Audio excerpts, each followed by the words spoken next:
Just checking in. Are we ready to call to order?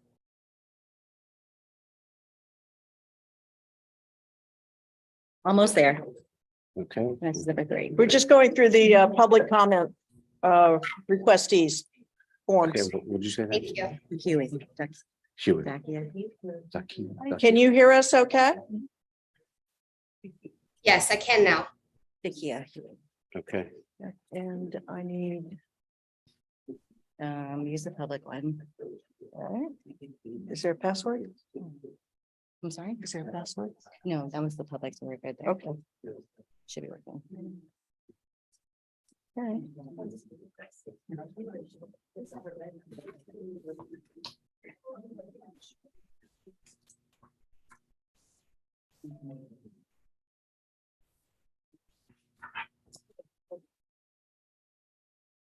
I can handle those if you want it. Would that be easier? Thank you, since you're one-handed here. I'll always delegate, right?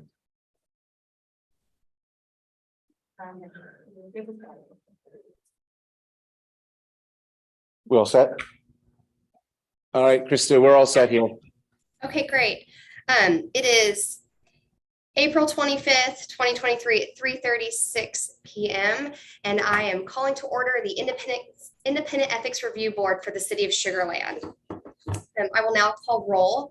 Ann Maleka. Here.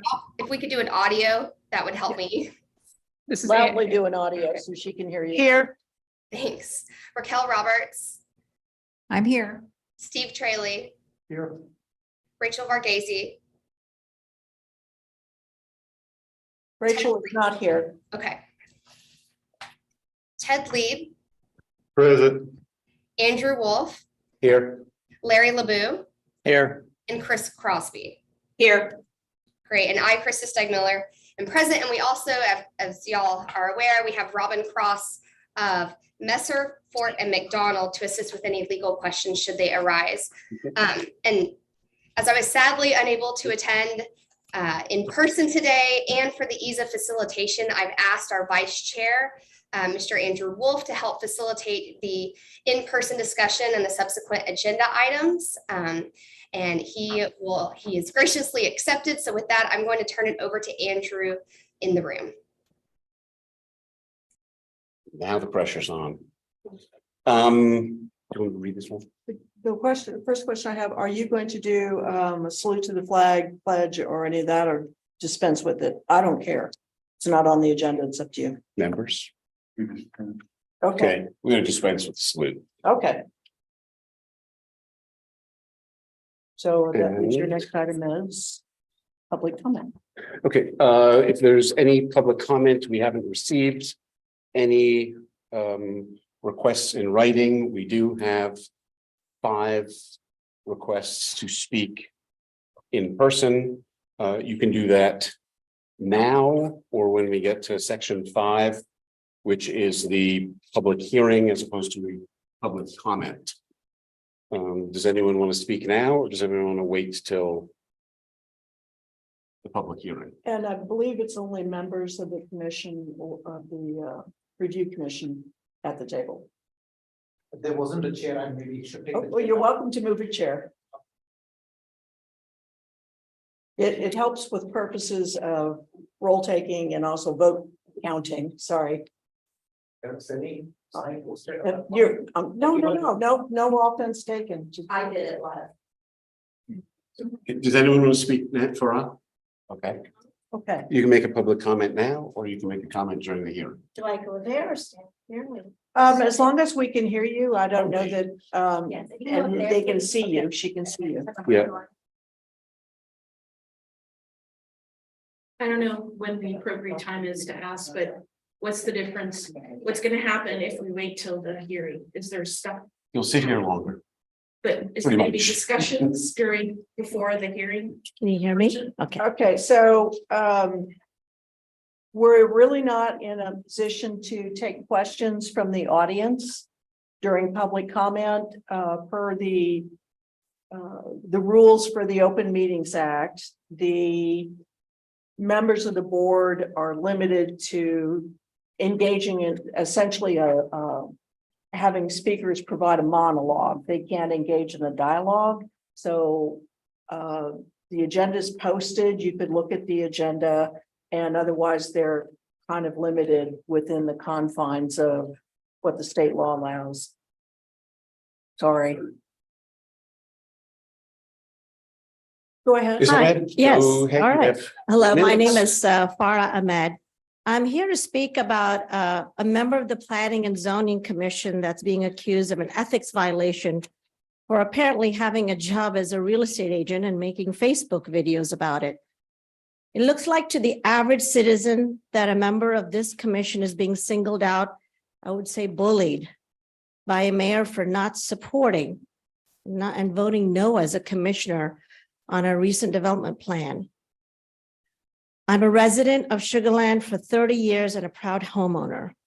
I will say that homeowners are biased towards single-family development versus high density. But that is what our city has seen from the public attending and commenting when it comes to high density. Bias is one thing. Conflict of interest is totally another thing. You know, ethics is definitely a vital part of this city service, and maybe that's why excellent training, improved training should always be available for volunteers on these commissions so that the average person knows of the boundaries. Everyone, including members of the Planning and Zoning Commission, citizens, and even City Council, have a right to express their opinion about city developments in their individual capacity. This is their constitutional First Amendment right, period. Remember, this is why the city wants to have people from all walks of life to serve as volunteers for their unique and vital input. Why would anyone speak up if they know they would be targeted for an ethics investigation every time they spoke up or had a minority opinion? I will say what you do today as a committee will either set the right or wrong precedents for the future of volunteer service. What you do today could send a chilling effect to anyone serving on a commission who would bring their own life experience to these city boards and commissions as a volunteer. Thank you. Thank you. I'd like to speak. The next speaker is Diana Miller.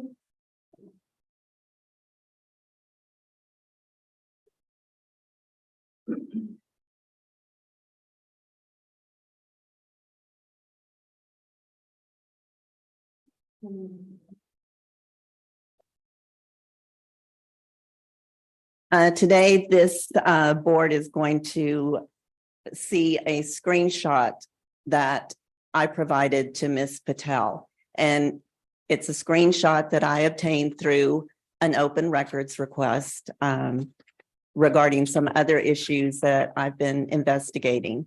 And in that screenshot, there is a conversation that occurs the day following the P&C vote. And it discusses 4 members who voted against the proposal. The text is between Mayor Zimmerman and Commissioner Landine. So they end the text message with the mayor saying he will deal with the 4 who voted against it. To me, that's retaliation. It's clear, it's in writing, and you're going to be provided a copy of that today.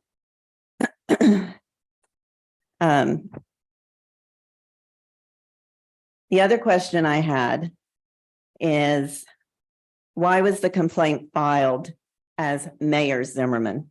Was it to influence the committee? Why did city staff provide assistance and direction to him so his filing would be properly submitted? Why did city staff advise the mayor to notarize his complaint and provide that service to him? Because also on your agenda today is a complaint that I filed about 3 months ago that suddenly reappeared and was lost. I hand delivered that to the city secretary. He opened it in front of me. He never offered to notarize it. No one contacted me and said it needs to be notarized.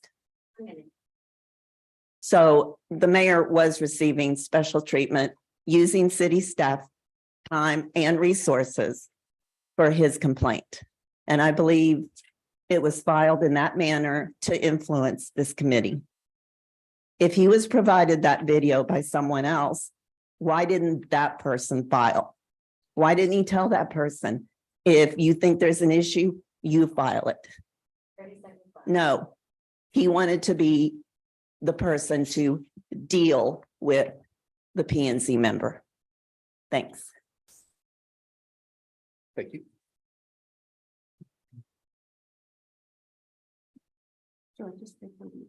That's good.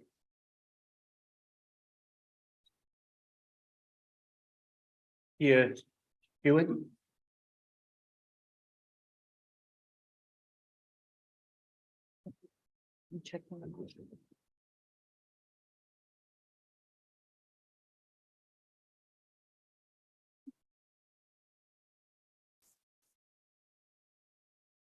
Good afternoon. The city council and all boards I'm are sorry, elected to. Could you state your name and? Yes, address ma'am. for- I Thank you. apologize. No, that's all right. Nakia Hewing, 225 Matlich Way, Thank you. Sugarland. The city council and all boards are elected to serve this community and not themselves. Why did the mayor vote down a similar project in Sugarland, a couple of miles from the location just a few months ago? Were those ties to the community investigated? Why is this project in close proximity to several business interests of our city council and family members? Were those personal ties investigated? Why is the city council so eager to change zoning rules for this developer when they haven't been willing for any other? Was this sudden enthusiastic change in Sugarland's long-established strictening zoning is investigated, especially since the city staff has insisted that other developers adhere to it? Why does this mayor and city council seek reprisal against council members, commissioners, and residents that oppose them? I am still waiting to see an ethics complaint against someone who agrees with him. Why are different entities discussing Mayor Zimmerman and unethical practices in other situations? Although the mayor has been quoted saying that the Sugarland city attorney reviewed his ties to HAP Associates, to which he is consultant, I have seen nothing brought before this ethics committee. So why you're pointing fingers at all those opposing you, Mr. Mayor? You have 3 pointed back at you. How convenient that the Houston Galveston Area Council could not enforce their own ethics rules or determine whether or not our mayor alleged conflicts of interest, but he ensures that Ms. Patel is brought under such scrutiny. Who is going to hold you accountable? Joe Zimmerman. Thank you. You. Sumita? Sorry.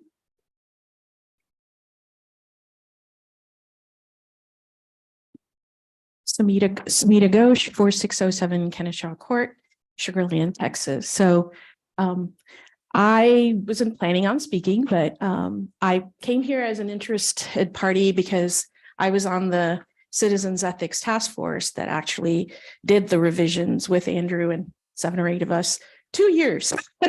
And so this, I believe, is the first ethics complaint that's come up that is in front of the Ethics Task Force that was created by one of the recommendations of the Citizens Task Force. And so I'm really, one thing I'd never thought about, and I don't think we'd all thought about, was that the new revised code would be used as an offensive tool to persecute and discourage differing opinions, which is, we were like, well, planning and zoning, we were more worried about, the mayors and the appointed council members. So to me, this whole situation is pretty much a farce based on the evidence that I've been presented. And this is stuff that I just am finding out about as I'm sitting here even.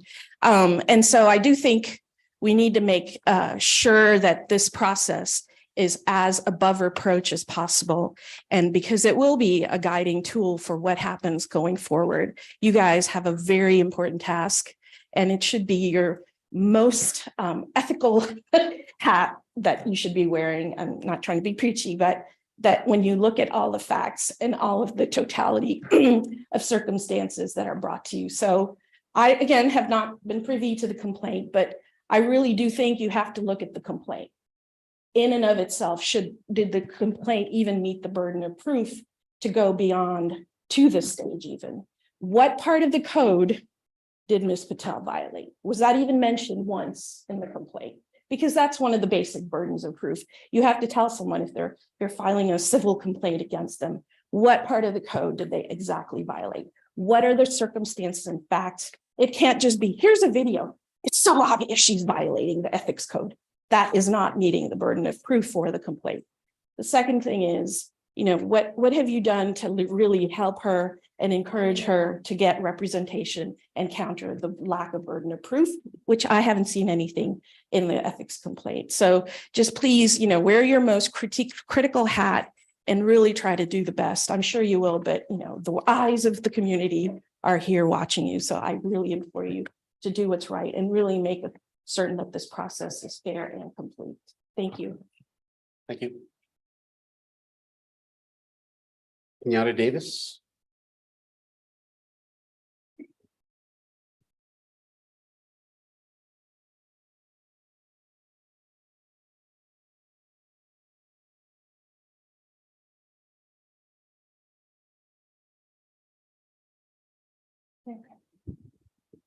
Good afternoon. We live in an age where the end justifies the means. Your name and address. My name is Kenyatta Davis, 7500 Brantford, Sugarland. Hey, we live in an age where the end justifies the means has become the mantra of far too many people. The circumstances and fallout have been disheartening regarding what has been transpiring recently in Sugarland and of all places at City Hall. Admittedly, the underlying issues that lead to dishonesty are often complex and multidimensional. People rationalize their actions with seemingly valid reasons. However, a lack of integrity comes with a high price tag, and that's not a cost most will want to pay by losing the trust of people, not being respected, and not being reelected into their positions because the residents have the true power. And for those that don't have the ability to be reelected, to not trust you.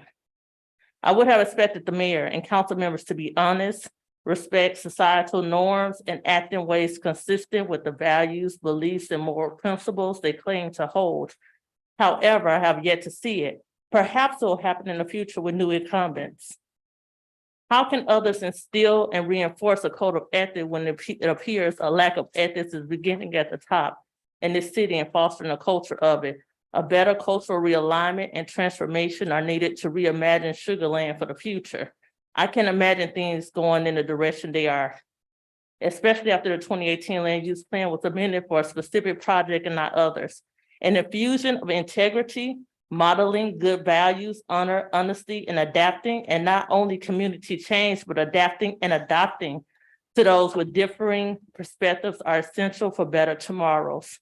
I think we're here today because these vital elements were not achieved. And now it is, and let's not sugarcoat it, it's reprisal from Mayor Zimmerman because she did not vote in favor with him and others that have a vested interest in the Imperial project. Why was she targeted? She didn't say anything inappropriate or there was an ethical violation. The burden of proof was not met.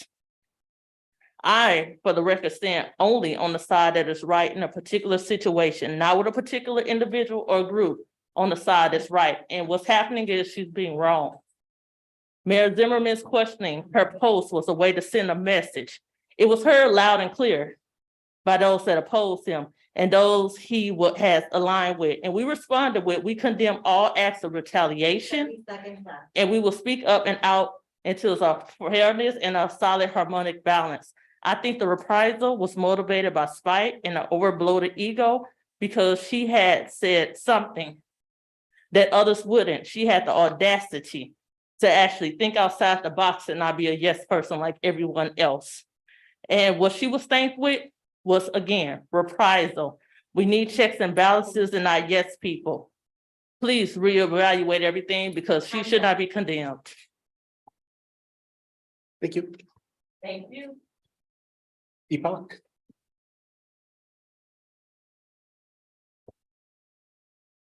My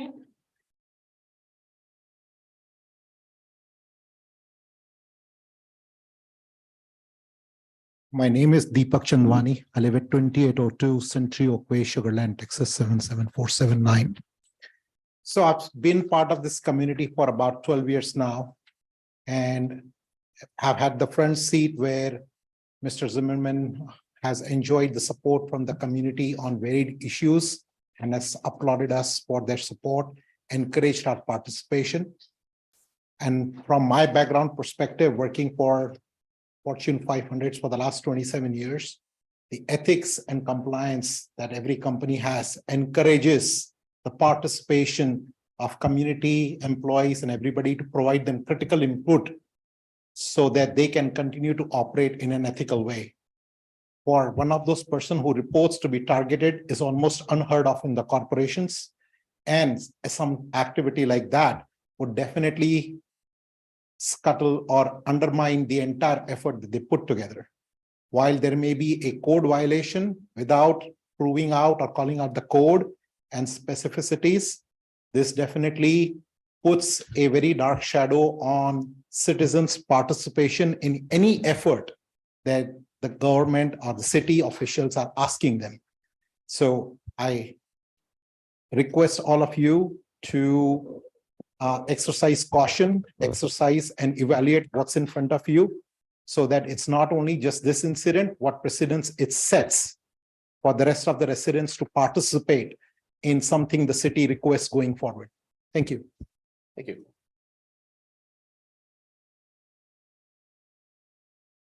Ashi? Yeah, I'm going to speak to the hearing. Is that okay? Oh, that's fine. Yeah, right. I'm sorry. She wants to speak during the hearing. That's fine. Okay. Any other public comments? All right. I'd like to have item 3.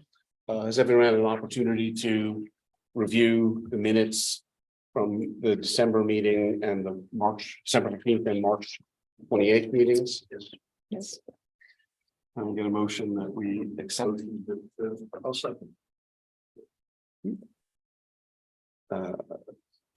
Item 4, ethical complaint. So you had a motion and you had a second. Did you get a Yes, vote? I'm sorry. Everyone in favor?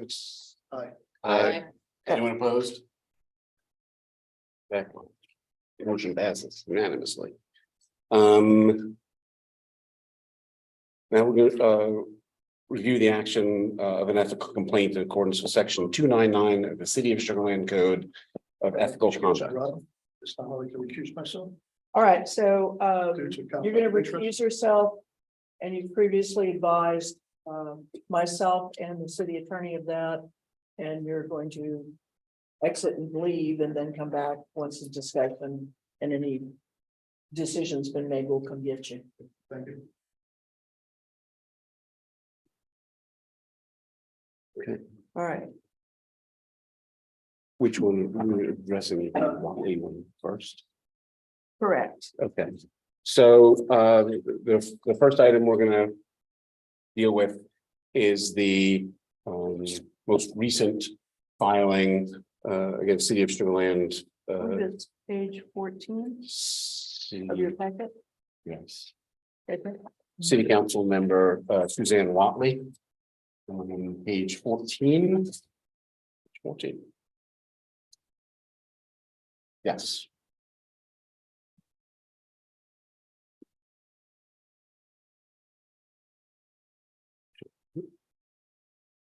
You can ask whether or not they've all had Okay, an opportunity. You can read it if you want to. Okay. It's up to you. Have all the members had an opportunity to read the complaint? Yes. Yes. Yes. Okay. Does anyone have any questions on it? So, hold on a minute.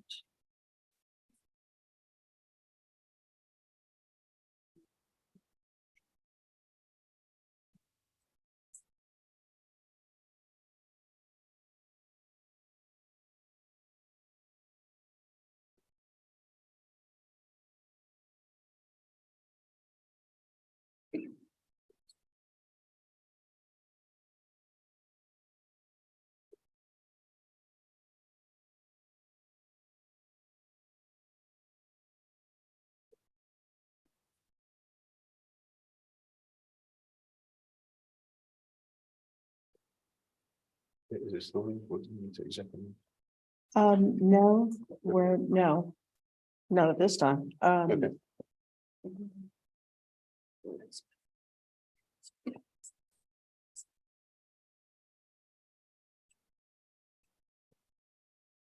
Okay. I don't know if you have access to that or not. I don't think it's in the pack. Oh, in the packet. Okay, yes, so. No. No.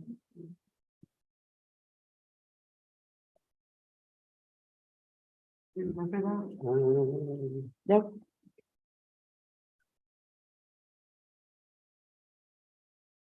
Is this one? Yes. So it's actually in the packet and, Page 22 of the packet. right. Yep. So in your agenda packet, there's a memo to the board from the city attorney, an executive director dated April 14th regarding ethics complaint against city council member Suzanne Watley. I believe that's pronounced correctly. Yeah. Indicating that the city secretary's office had recently relocated from the first floor of City Hall to the third floor. And during that move, the complaint that's before you here was found on the desk of the former city secretary, Thomas Harris III. The envelope appeared to have been opened, did not contain a date stamp. And so they weren't able to determine when the complaint was filed. Pursuant to the city code, the city secretaries provide copies of the complaint to the person who is essentially the respondent or is accused, and to the city attorney as soon as practicable. She received a copy of the complaint on April 4th, provided the council member a copy on April 10th, wrote this memo on April 14th. And she is required to issue a written report to the board stating whether, in her opinion, the written complaint was one, filed timely, two, alleges misconduct by a person who is essentially subject to the code provision, the conflicts of interest provisions under the code or the ethics ordinance, and alleges the occurrence of conduct that might constitute a violation of the code, and it is signed and sworn to. In other words, the complaint has to be signed and sworn. And then the report is supposed to contain a copy of any written opinion provided to the respondent or the accused regarding the conduct made the subject of the complaint. And so she has provided a written report and recommendation to the board. And the board needs to determine whether or not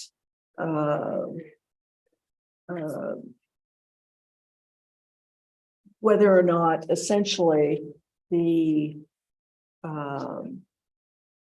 in light of the items that are contained in her report, i.e. whether or not it was timely, whether or not the allegations are made against a person regulated under the code, whether or not that might reasonably be considered to constitute a violation of the code. But the decision for the board, after looking at the opinion, is essentially whether or not the complaint is frivolous, or whether or not it should be investigated, or whether or not it should be dismissed as non-compliant. So that's the item for discussion before you today. Now, immediately prior to convening the meeting, the individual who filed this complaint has filed another complaint, but that is not before you today. What's before you today is the one that was filed previously and that is part of your packet. Well, One, It's a Yeah. question. Yeah. So the one that has not been presented, is it a follow-up to this one? It's Do we not know on the anything? agenda, so we're not going to discuss it. So I haven't read it. My recommendation, since the original didn't meet the the filing requirements, that we not discuss it and see what the new filing says. I would tend to agree that it doesn't meet the rules for us to view it, handle it, discuss it. So at that point, Specifically, so it didn't, it wasn't signed, it wasn't dated, it wasn't notarized. All three of those things have to have occurred. The information about that is readily available on the city website along with the ethics policy. And so I think because it doesn't meet those standards, that it's not something that we would So I'd move just to dismiss that one since it didn't follow filings, and then we'll wait to see what comes out from there. so are you moving to dismiss it as being non-compliant Yes. and not meeting the requirements of the code? Andrew, I would like to draw attention, there is, in this instance, a written opinion from the city attorney regarding this matter as well. So question number 5 on the memorandum, as we went through the steps like we did similarly for the initial complaint that is unrelated to this, we walked through the steps where, was it made timely? Are they regulated by the code, et cetera? And one of the items is whether or not the city attorney has issued a written opinion. So I just want to draw attention to item number 5. There is a written opinion by the city attorney on February 21st. So I don't know if that, not making a recommendation, I'm just wanting to draw attention to that is something unique to this particular complaint at this time. So we did mention that there was a written opinion by the city attorney. This one for this new complaint was not issued in February, but was issued in April. And found that I'm sorry, which page was that on? 14. Yeah. I believe it's on page 14 of the agenda packet. I'm sorry, the complaints on page 14, the opinion follows. It's on 25. Thank Yeah, you. 25. So that opinion said that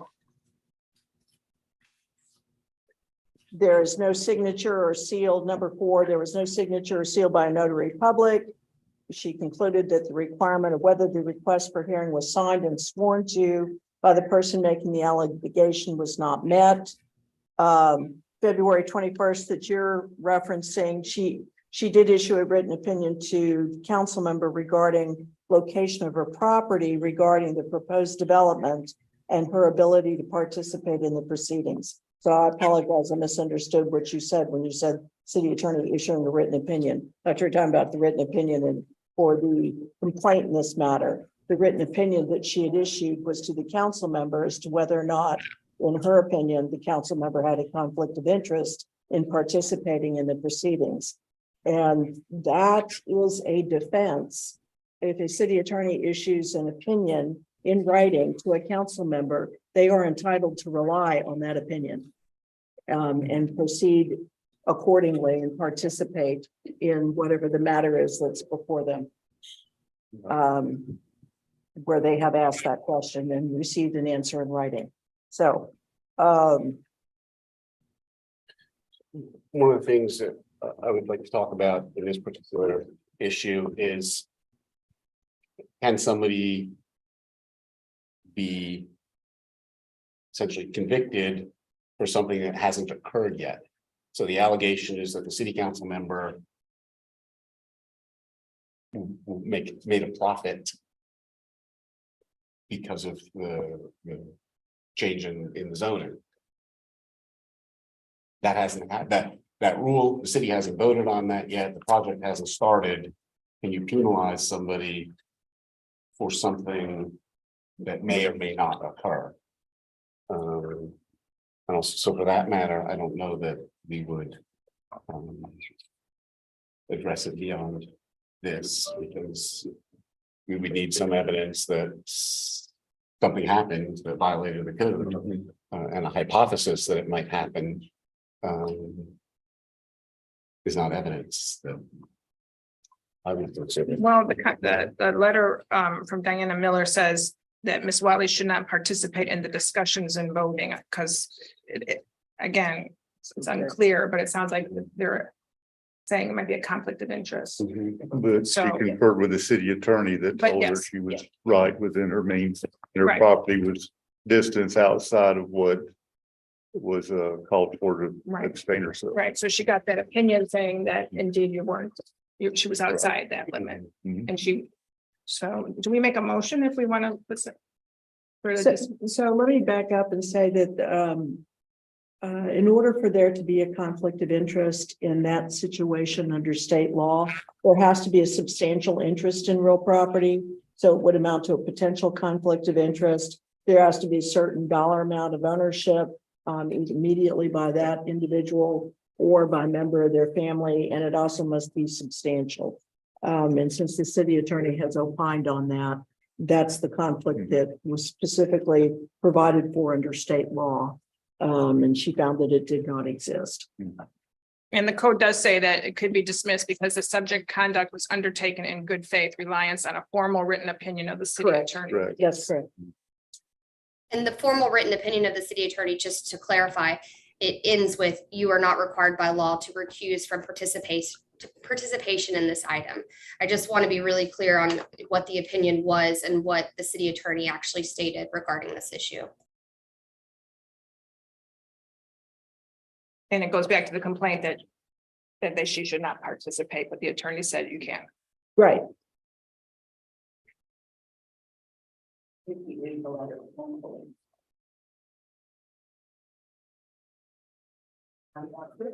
Sorry. Okay. There's no, thank you.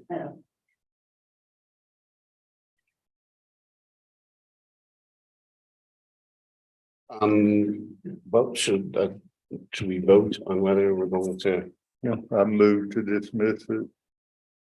a second? Okay. Yeah. Should take a vote. All in favor of dismissal? Aye. Any opposed? Okay, it passed unanimously.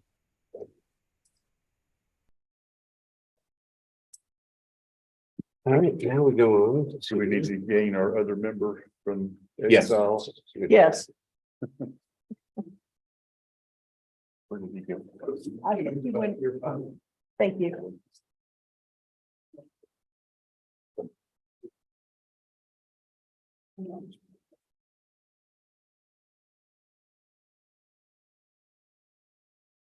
We'll go into the question.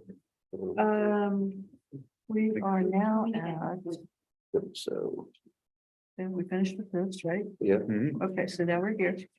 I would go ahead and see whether or not there's a. It's up to y'all. I can go ahead and we can do that now. Or, and then you can ask your questions, and that might allow you to better form your opinion and ask questions during the public hearing. Okay. Okay.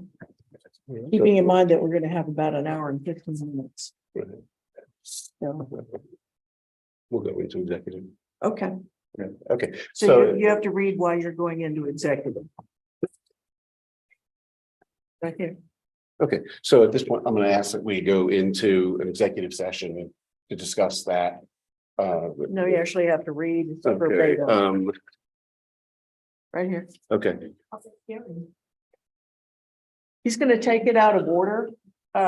So go ahead and and that read. way, you come back, we'll discuss it and come back and everyone discuss it, and then, I wanted that entire thing's public. Okay, so People are waiting to testify public hearing. I don't know how long the executive sessions.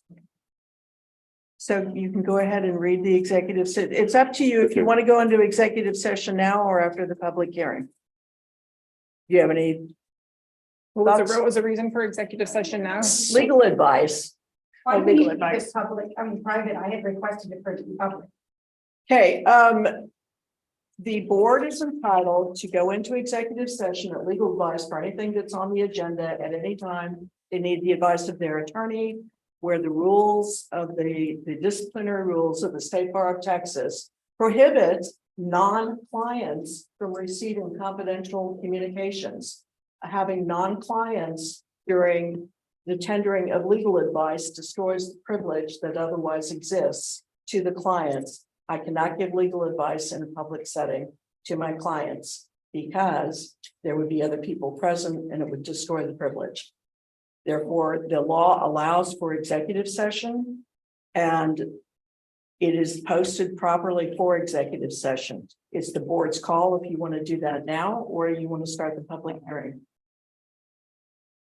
Is there anybody on the board that requires legal assistance on anything? I can't answer that question for you. Well, to be respectful of everyone else's time, we can start the public hearing and then Okay. we'll talk about it later.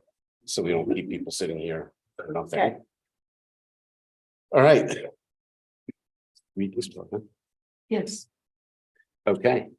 they're right here. Great.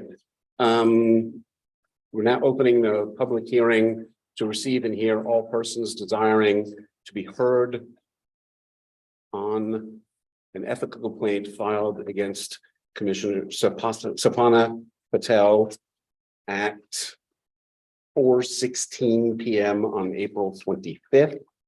We'll hear from the complainant, the respondent, and people wishing to make public comment.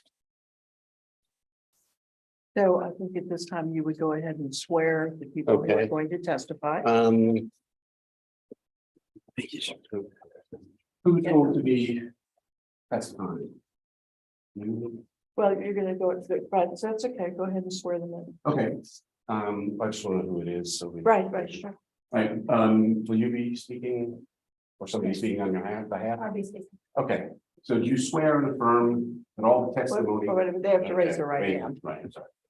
Do you swear and affirm that all testimony given by you to this board and all present shall be the truth, the whole truth, and nothing but the truth under pains and penalties of perjury, so help you God? I do. I do. Okay.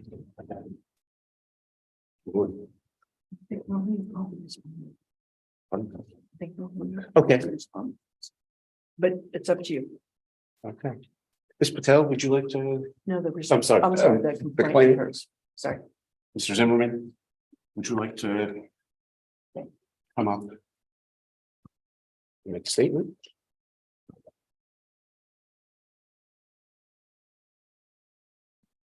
Good afternoon. I'm Sugar Land Mayor Joe Zimmerman. And I was the one that filed the complaint. It's very simple what the filing was.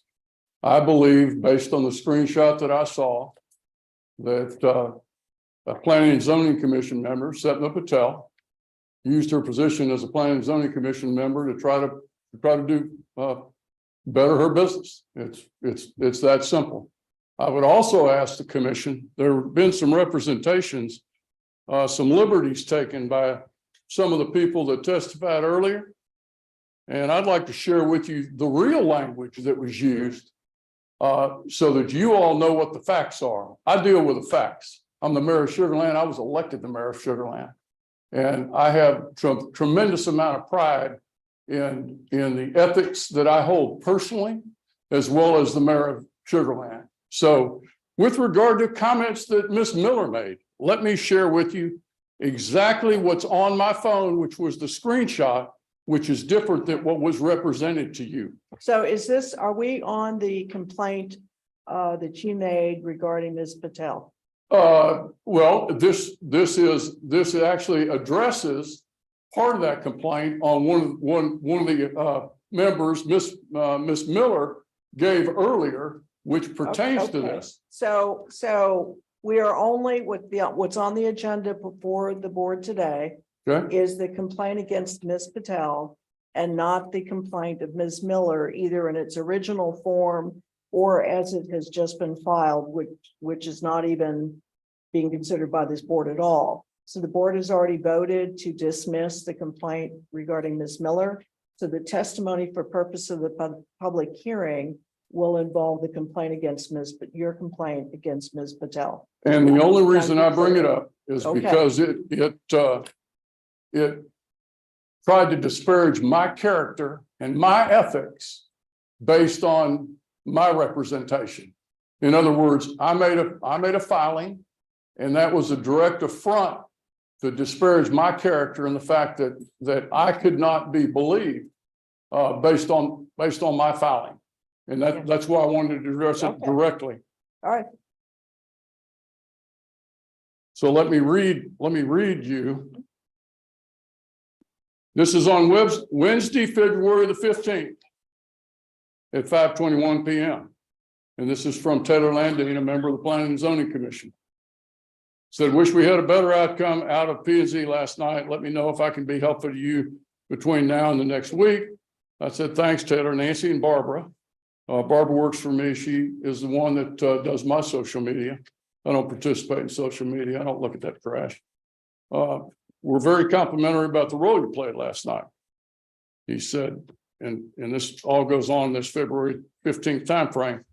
Tough sledding with two commissioners that don't understand their role and two others running for council. I said, and this is where I disagree with what Ms. Miller said.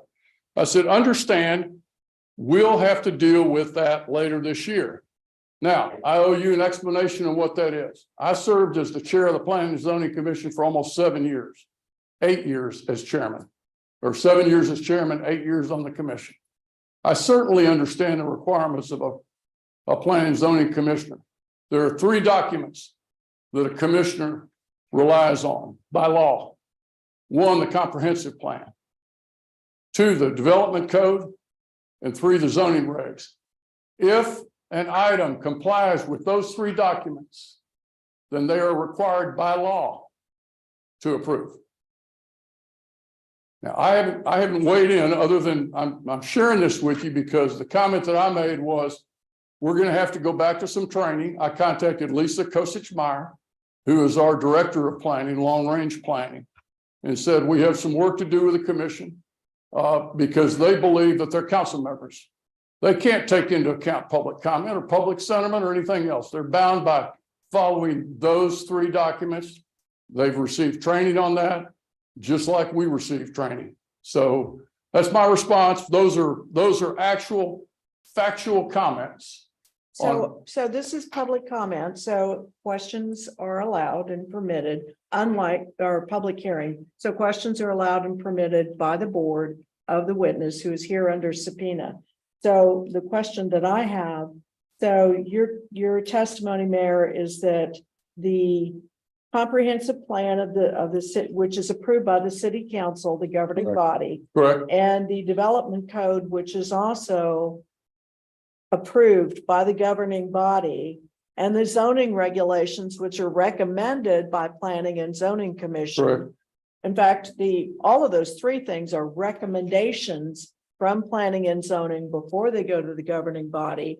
But ultimately, the ordinance authority is with the governing body, the city council, and all of those things. If an application comes before The Planning and Zoning Commission. then it is required to be approved because they do not have the authority to disapprove it. Is that your testimony? Well, that's Okay. absolutely correct. And Okay. and that but that does not, so, and I'm not questioning the fact that there was a vote. There was a 4-4 vote. So P&Z members determined that it didn't meet. In order to turn it down, to vote it down, they determined that, you know, one of those 3 criteria, 2 or all 3 were not present in order for them to vote against. And I take that on full faith. We appoint people just like we get elected to use our skills to determine that. So I'm not disputing the vote. Matter of fact, I've never had a conversation with any P&Z member about their vote. They voted, we accepted that, we took it up at the council. We've been, there've been a lot of allegations here about what we did or didn't do. Fact of the matter is, council passed it. And so we're moving on to not, that was the general plan. And we're moving on to the final development plan, and we'll see how that goes. But to me, it seems unconscionable that somebody would say that this was retribution when I've never even made a comment regarding the vote that was taken. I merely responded to a Facebook post that I was sent a copy of, which to me was a clear example of using your position to benefit your business. Here. Go ahead. Ask it. If you weren't Mayor Joe Zimmerman, you were just citizen Joe Zimmerman, do you still feel that you would have filed the complaint? Yes. Okay. Andrew, at the end of the day, elected officials and appointed officials are held to a higher standard. I believe that. I've lived my life that way. And that higher standard is that it's not only the actual action, it's a perceived action. So in this particular case, when you have a picture of somebody opining about apartments with the char house right behind them, having just gone through an action, regardless of what the action is, I really didn't care.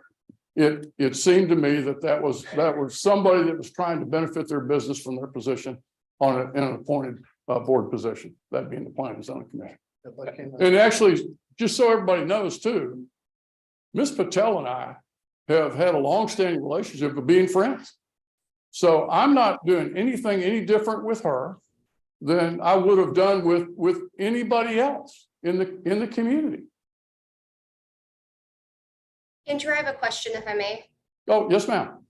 Sorry for a little bit of the virtual disconnect here, but could you please, in your words better, explain what prompted the complaint? So obviously we know that there's a Facebook post. Was it the timing of the post? Was it the actual subject matter? Can you just provide a little more clarity around your thought process as to what you thought through before you actually filed the complaint itself? So as I said, so appointed members and council member, elected members, if you will, are held to a higher standard. I was made aware of the post by one of the council members whose comment was, this, I think, crosses the line, as well as from the lady that works for me, Magana Media, sent me the post. It was wholly on my view of the post, and having listened to it, that it stepped over the line and was an issue. And as we all know, social media goes in a lot of different places. A lot of people see that. So, to me, because we're held to that higher standard, this was something that I felt needed to be addressed, and it needed to be addressed by the commission. That's what you all were seated for. So, Mayor, just to clarify, the final development plan has yet to be voted on. Final development plan is yet to be voted on. And both P&Z and City Council will be instrumental in that vote. It will come back, Steve, under the regulations. It will come back to the Planning and Zoning Commission for a vote, the final development plan, and then it will come with a recommendation to council, just like the general plan did. It'll come to council for a vote. So no moving forward until that point. Well, there is no moving forward in terms of the city. Now, the gentleman, Mark Toon with Puma, presumably because Mark hasn't closed on the property, Mark is moving forward with developing his plans. The difference between the general plan and the final plan, the general plan gives general uses. And as everybody heard, it requested different use and a certain number of multifamily units. Council was pretty clear in their directive back to Mr. Toon that the number of units that he requested probably wasn't going to happen. And that takes a vote. But the guidance to him was, when you're doing your final plan, you need to come up with some other numbers. And that would provide the detail. In the final plan, it will be the number of units of multifamily, numbers, the amount of square feet of office and or bars and or restaurants. Not only how it lays out, but the materials used in that, the elevations for the design, architectural design is part of that. It's the details of that plan for the Imperial site. But even with whom it does, still has to be approved by. Still has to be approved by the plan, still has to go through, ultimately council decides. Still has to go through the planning and zoning commission, and it still has to be approved by city council. Thank you. Yes, sir. Based on the current plan, how many apartments were proposed? In the general plan, The one that Mark Toon presented, so let me What does this have to do with my complaint? Yeah, we're getting off the topic. So are you, on the in executive session. and I would caution the audience, the commission is entitled to ask questions of the mayor. We're not entitled to have people comment at will in the audience. So Mayor, you were issued a subpoena, and I don't know if you had any responsive documents. oh, I did, and I provided that to you all. Okay, And I was told that you had the document, you had my sign. right, I didn't know if you had anything else, any subsequent copies of any subsequent No, ma'am. posts. Okay. And whether or not there was anything in addition to what's on page 52 and 53. I haven't that's seen it. page 52 and 53. ma'am. Okay, it's this post.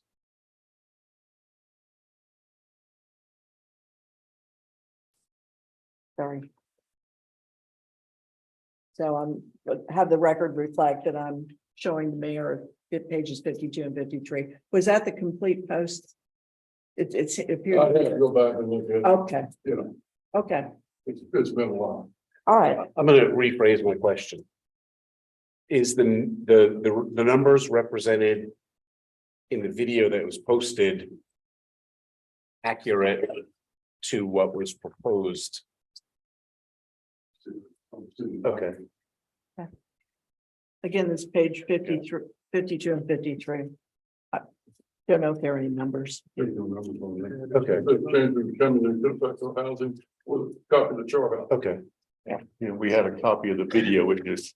Right. I don't have a copy. Video, we Right. had that, we received it. I believe in the video it said 650. I believe the number that Puma presented was 660. Andrew. Okay. But it also was clouded by the fact that Suba, which is an out-track, has by rights either 274 or 276 units. And there are already, the ballpark lots are about 256. I don't remember the exact number. Can I ask a question related to several of the public comments said that it wasn't clear what.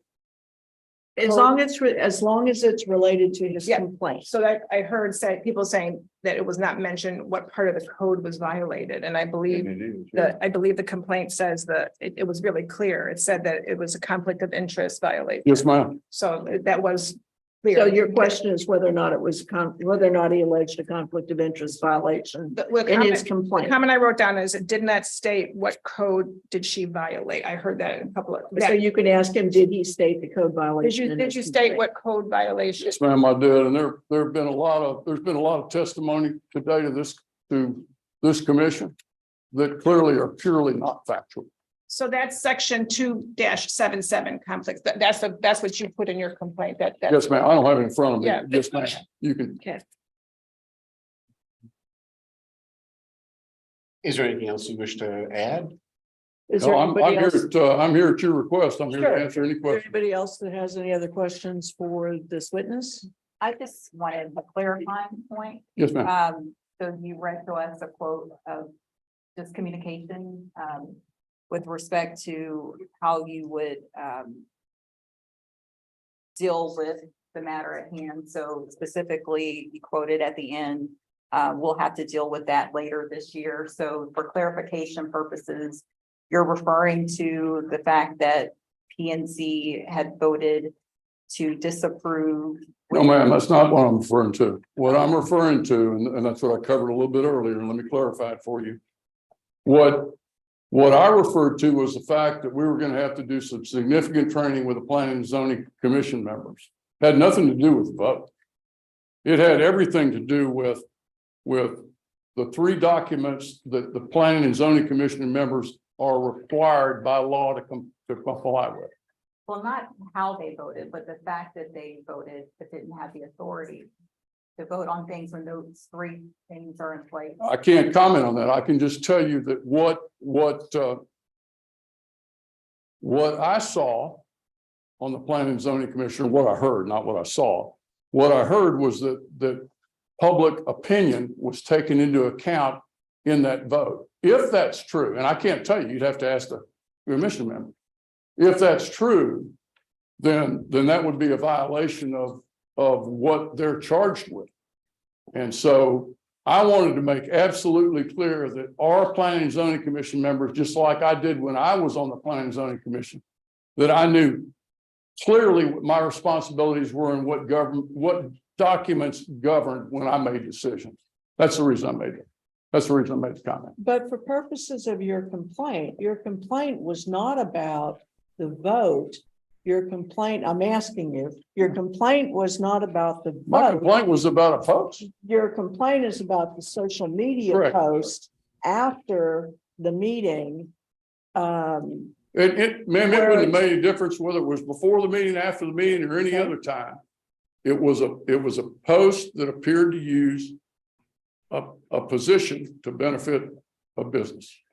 And it appeared to use a position as planning and zoning, because I'm putting words in your mouth, so you. No, it was very. Planning and zoning commissioner, where the backdrop of the social media post shows the item that had been voted on or had been presented to the Planning and Zoning Commission for action. It appeared that was all tied together. But again, that's a fact question. That's something the commission is going to have to determine. But that was the basis for. That was the basis of my complaint. Yes, Not the ma'am. vote. Yes, ma'am. Okay, just to clarify. No, but it had nothing to do with the vote. So did the timing of the post have anything to do with them? Here she posted it after the first reading, but before the second reading. And certainly before any final vote was. Didn't have anything to do with any of that, Steve. It just had to do with the fact that it got posted. But when did she post that? After the final development plan was approved, she could not post. I don't know. We'd have to look at you have to look at the video for what the date was. I didn't pay any attention. I'm not saying as to what her actual post was. Mhm. I'm saying if she posted that after the final development. After the final development was approved. Would you feel that that post would have been ethical at that time? Sure, you're posing a hypothetical question and look, I'm not trying to put words in your mouth, but I deal with facts. I did special investigations. So what you're saying is, if in fact the final development plan would have been approved. Was approved. Let's say it's approved. And it was approved and somebody posted that. Then she posted her. Stephen, it would depend on what the content of the message was afterwards and whether I perceived and others, not just about me, whether others perceive that in fact that was using a position to benefit their business. But I'm not sure. I can't answer positively or negatively because I haven't seen a post. Any other questions? I do. I actually have a question regarding some of the facts within the video itself. Was there any information that was provided in the video by Ms. Patel that was not available to the public? Meaning, would the average person or the average realtor even have the same information that was communicated in the video? Chris, I can't answer that question.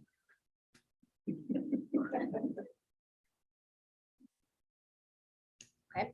I mean, I don't know what information the public has.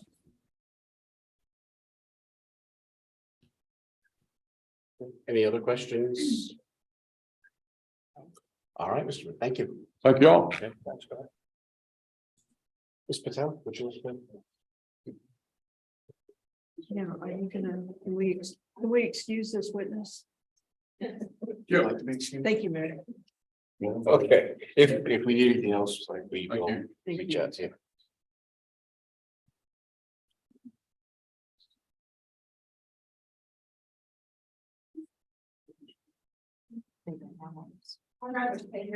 Yes. As long as it picks up on the microphone and the city secretary doesn't object.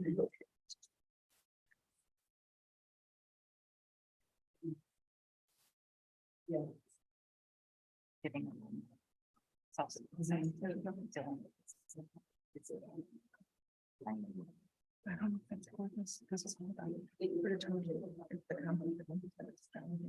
And she also had Sabina asking for the same things. We didn't have that information. Oh, okay. I don't know. Just thank you. PowerPoint. Thank you. Dinner.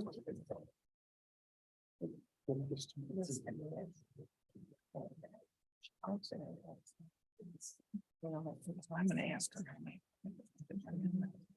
And for the record, the respondent had submitted some materials for the board after the close of your previous meeting. They were tendered to the city secretary, received, and were then provided to you for purposes of today's hearing.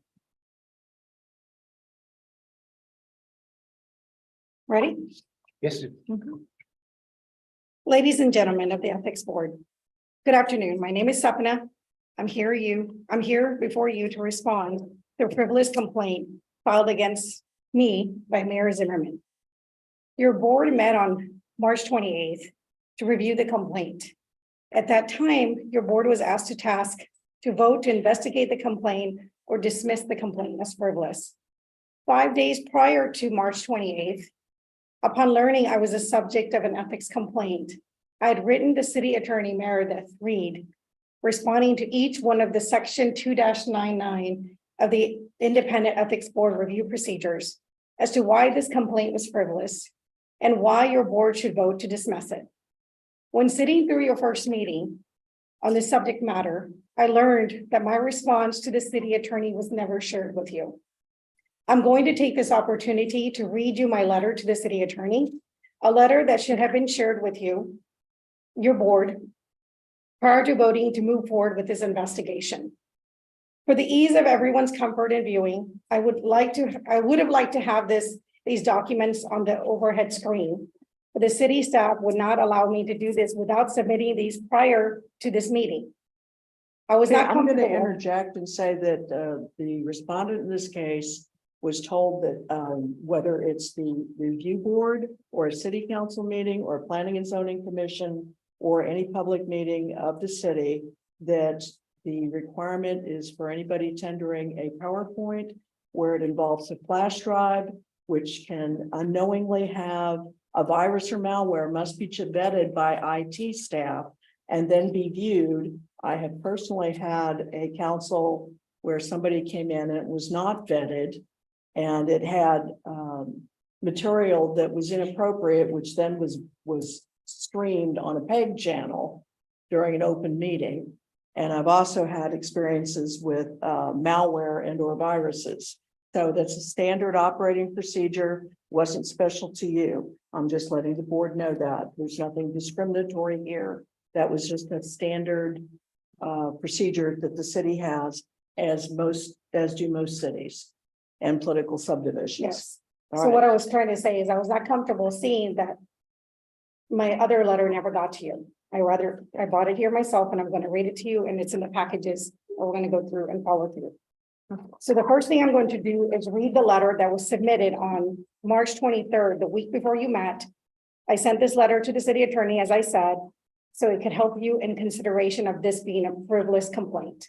Is that in this? It should have been in your package that was given to you by Natalie. Okay, so not Yeah, the PowerPoint.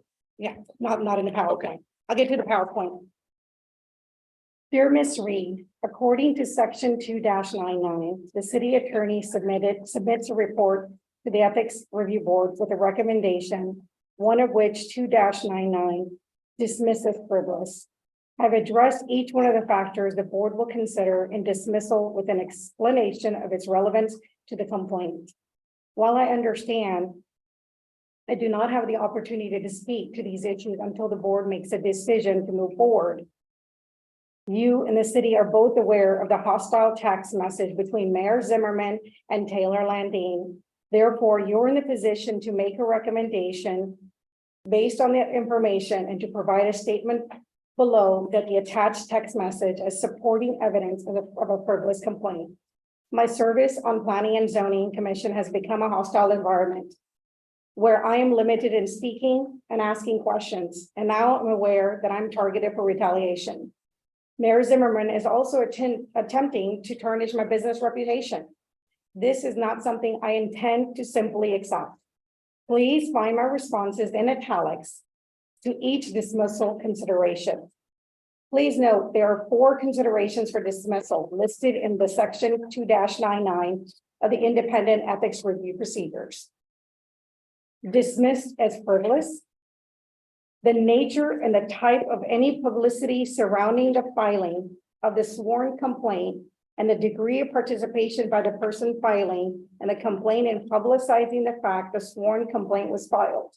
My response: Mayor Zimmerman sent an email to numerous people in the city, within the city, including the city manager, the city attorney, seeking advisory opinion on the ethical complaint.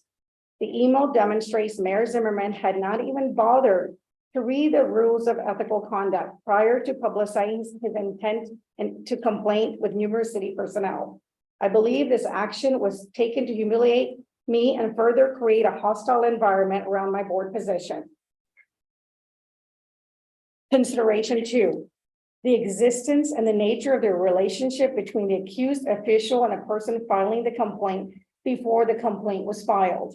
My response: prior to Planning and Zoning meeting on February 14, 2023, Mayor Zimmerman, in a phone conversation, attempted to explain my obligation in the following guidelines of the land use plan. While he did not specify the manner in which I should vote, it was clear the intent was to imply I should vote with the staff recommendation. I would later learn through an open records request that was posted on social media that Mayor Zimmerman and Planning and Zoning member Taylor Landine engaged in a text conversation in which Mayor Zimmerman discussed the 4 members who voted against the Imperial proposal, with Mr. Landine stating 2 new commissioners that don't understand their role and 2 others running for council, to which Mayor Zimmerman replies, understand, ... we'll have to deal with that later, ... This message clearly indicates some form of retaliation will be forthcoming. Ladies and gentlemen, the copy of this text was included with the letter, and it is on the page 1 of the package I just shared with you. I'm going to give you a moment to read the text.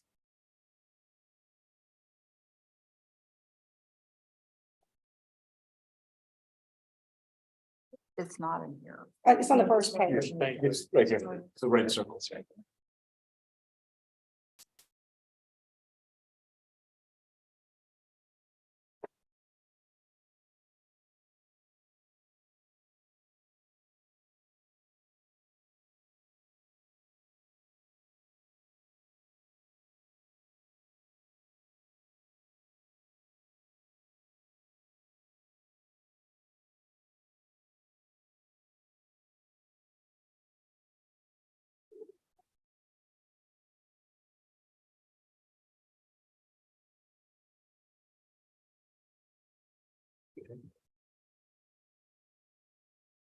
I have a chance to read that. Right. Okay.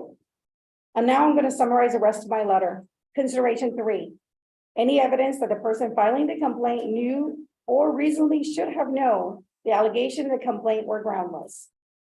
Based on the conversation of that text, I believe Mayor Zimmerman saw the video in question and sought to deal with me filing a frivolous complaint. The video is common to numerous other videos I have posted regarding city action that may affect my client's housing decisions. Again, his failure to even be familiar with the ethics code demonstrates the allegations were groundless. Consideration number 4, an evidence of the person filing the complaint's motives in filing the complaint. The text message is attached as evidence of retaliation against a public servant. Texas Penal Code 36.06, obstruction or retaliation. In addition, Mayor Zimmerman's use of public staff, notary, and administration is assisting him in filing this complaint and the manner in which he signed the complaint. Joe Zimmerman, Mayor of Sugar Land, demonstrates his intent to attempt to influence the ethics board by using his position. I believe it would be in the best interest of all parties, including Mayor Zimmerman, that this frivolous complaint be dismissed. I would appreciate your cooperation in providing this information to the ethics board of their consideration as well. This concludes my reading of the letter I sent to the city attorney on March 23rd prior to your board meeting.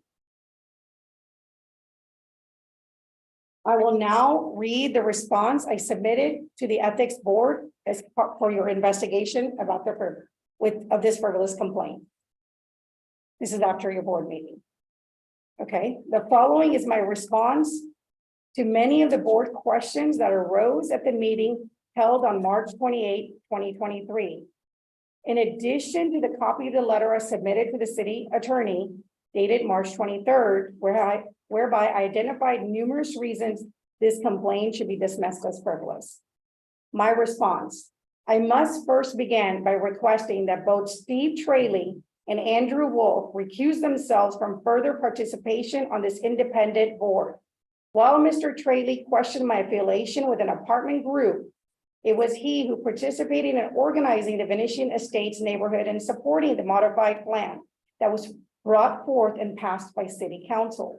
Attached is a letter he wrote to Venetian Estates HOA as HOA president, where he stated, I need 100% of all Venetian Estates residents' assistance. The neighborhood submitted form letters, see attached, it's in your package. The opposed plan was presented to PNZ, indicate he worked alongside Councilmember Watley in passing the second plan. His participation may explain his many questions that were targeted at my integrity, my professional experience, and something that was not the charge of this complaint. Andrew Wolf has publicly endorsed Mayor Zimmerman in his election and could have likely have a personal bias.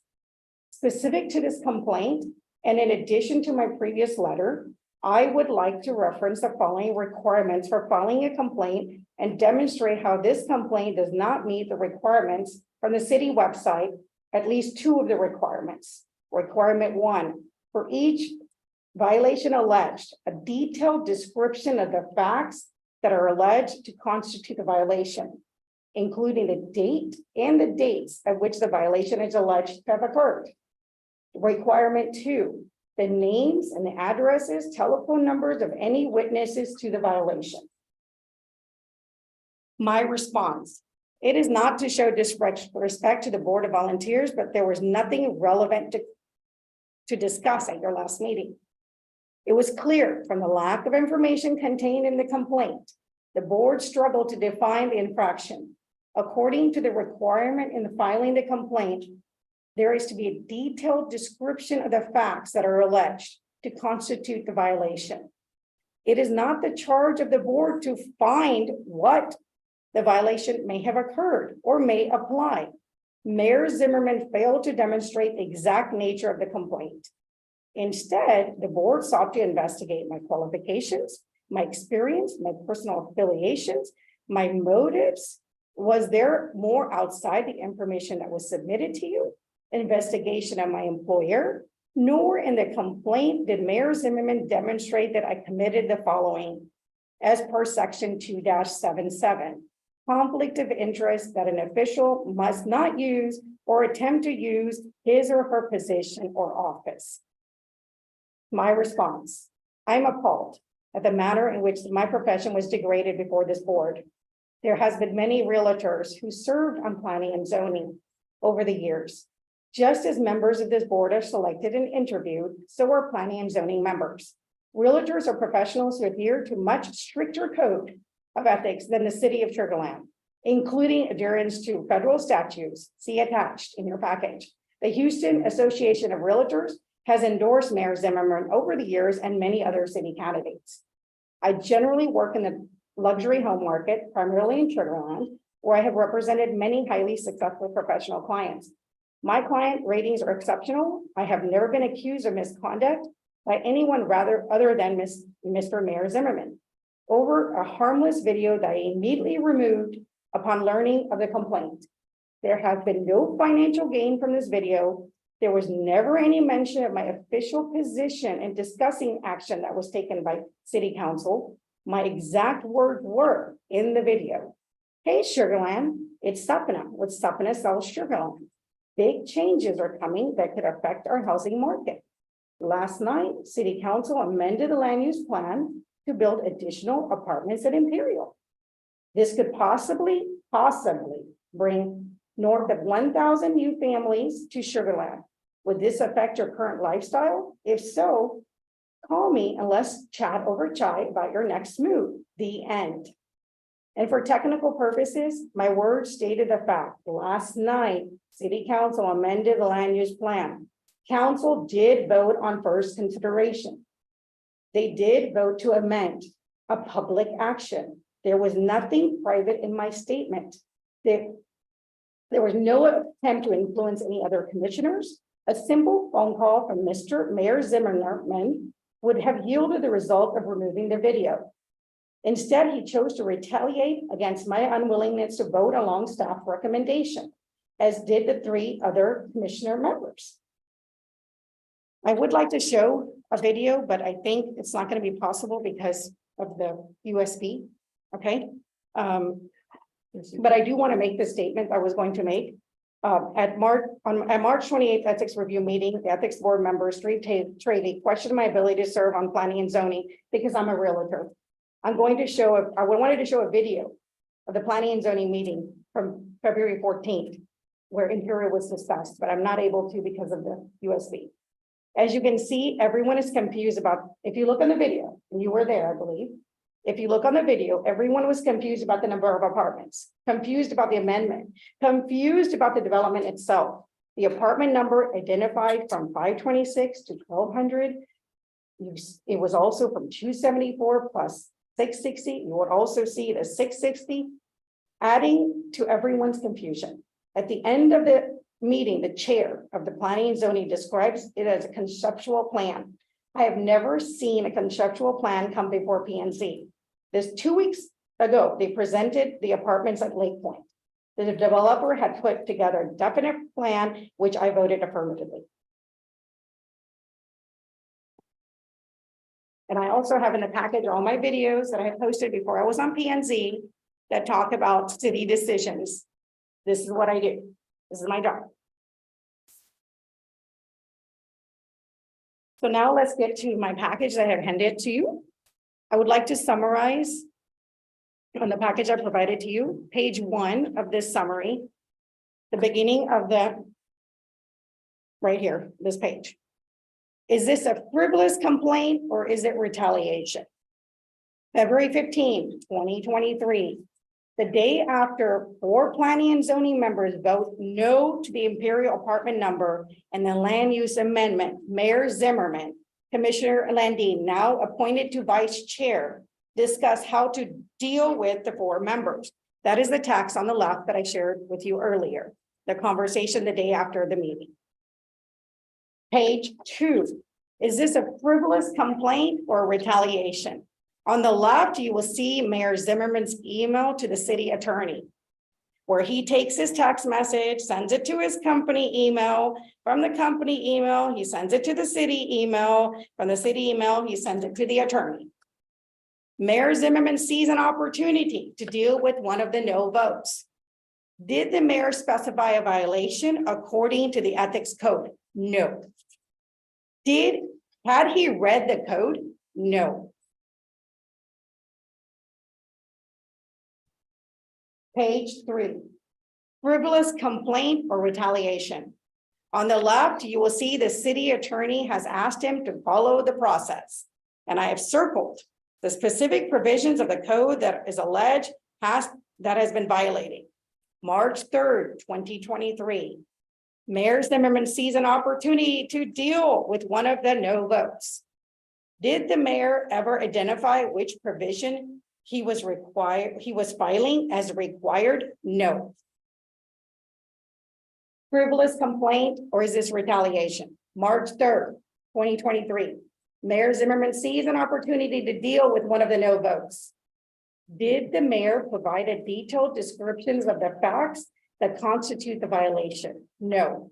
If you notice, the attempts and advised by the city attorney to get the complaint submitted correctly. It's in your records from your first meeting. Frivolous complaint or retaliation. March 28th, 2023, the Ethics Committee meets to consider frivolous versus further investigation. Was the committee able to determine what statements made in the video constitute a conflict? No. On the left is the filing where he has notarized the filing. Page 6, frivolous complaint or retaliation. March 28th, 2023. The Ethics Committee meets to consider frivolous versus further investigation. Was the committee provided my letter to the city attorney sent via email on March 23rd? No. The letter is on the left, which I read to you at the beginning of this meeting, which should also be in your package. Page 7, frivolous complaint or retaliation. March 28th, the Ethics Committee meets to consider frivolous versus further investigation. Was the committee given the opportunity to consider my evidence of a frivolous complaint? No.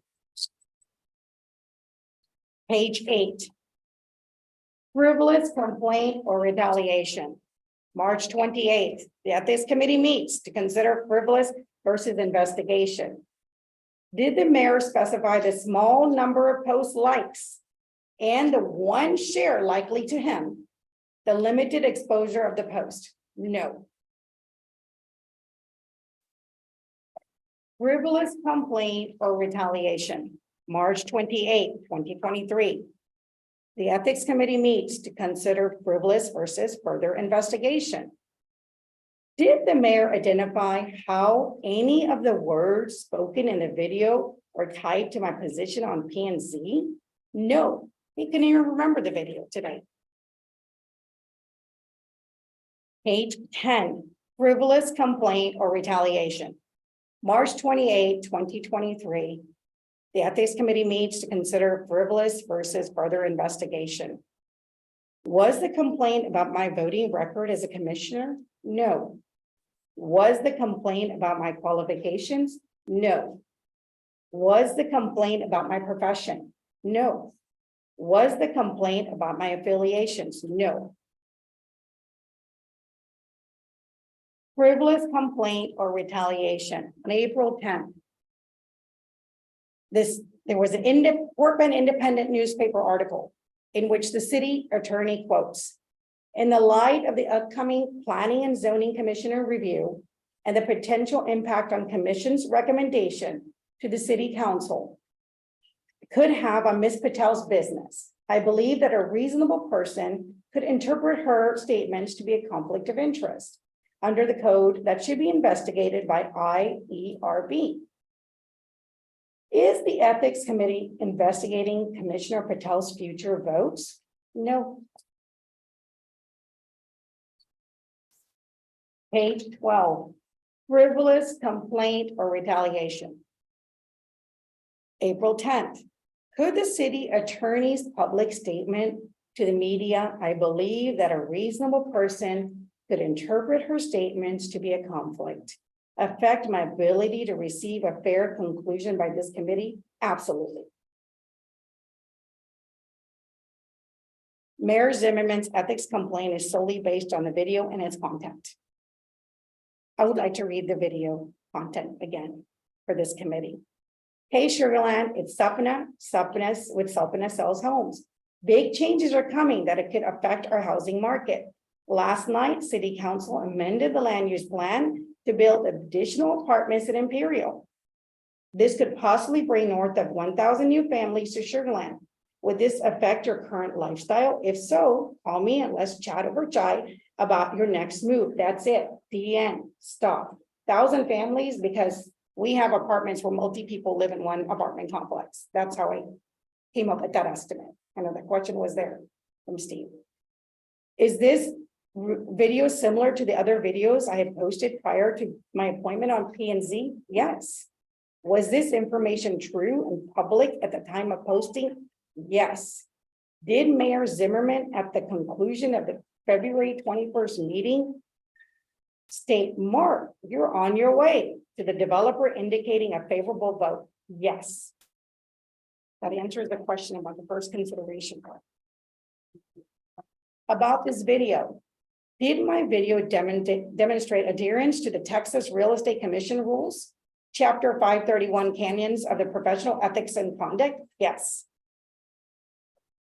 Have realtors served on planning and zoning? Yes. Conclusion. Would I have posted the same video had I never been appointed to P&Z? Yes. Did I immediately remove the video as a courtesy? Yes. Could this retaliatory complaint hinder future city volunteers for fear of this type of retaliation? Yes.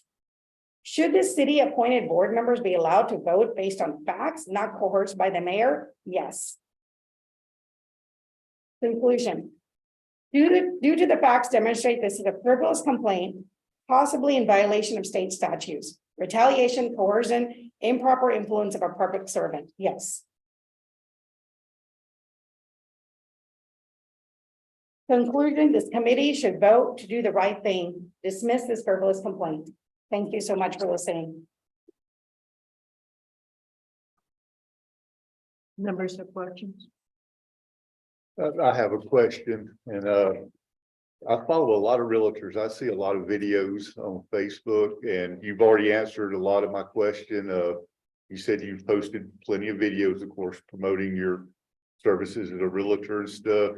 I mean, I see a lot of realtors. I mean, do you use like information from other cities, other boards, other decisions when you're trying to sell homes and promote your business and not just Sugar Land? Well, my primary market is Sugar Land. Yeah. I live in Sugar Land. I've been here over 25 years. Before that, I was still in Fort Bend County. And my target market is Sugar Land, specifically Right. Telfair and Riverstone, not Imperial. But I mean, as far as like any kind of decisions that would affect property values, I mean, do you use other things other than what Sugar Land City Council decides as well? Well, I mean, it's not just city council, anything going on in Right. the Sugar Land, I That's what try I'm to saying, inform my, Yeah. just because that's where my target is. Mhm. I do stuff in Houston, but that's not my primary target. Some of the stuff that we asked for that upset you, that we may have asked that because your answers could provide information that would exonerate you. Right. Not everything that we asked for was looking for evidence to use against you. It could easily be used in your favor. Right. So I don't want you to Okay. think that like, oh, we're asking these questions because we want more evidence to hang there with. And that's why I asked the mayor again, how many apartments? Because his answer coincides with your video. So it points to the fact that there was honesty in the video and that you weren't exaggerating or lying to us or in the video. So. Okay, well, you can see I was sitting in the audience and it was all these questions about my profession. So and Sure, I didn't think it was about the video. So and they were coming from maybe one person. So I did see some really good questions. I saw a couple of them that were asked by you. And I don't know if I'll get to see some of those answers that you investigated. But yeah, I just told you what I felt about how that meeting went. Yeah, that's what we want. Yes. I have Yeah. just, so the quote that was used repeatedly that is basically a reference to the video of what was said. What happened after that?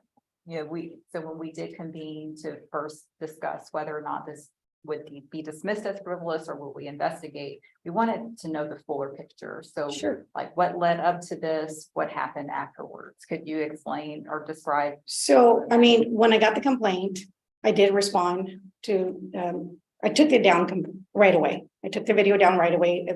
Like Joe said, we are friends. So he could pick up the phone and say, hey, I think that's not appropriate video. Could you please take it down?